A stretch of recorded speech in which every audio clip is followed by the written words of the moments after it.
আসো মুখ তোলো। সোনু আজকে দেখিয়ে দেবে সোনু কি সুন্দর করে লেবুর রস খায়।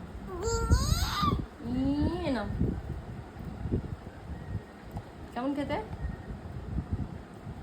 তাড়াতাড়ি তাড়াতাড়ি তাড়াতাড়ি তাড়াতাড়ি তাড়াতাড়ি তাড়াতাড়ি কিচ্ছু হবে না, তাড়াতাড়ি।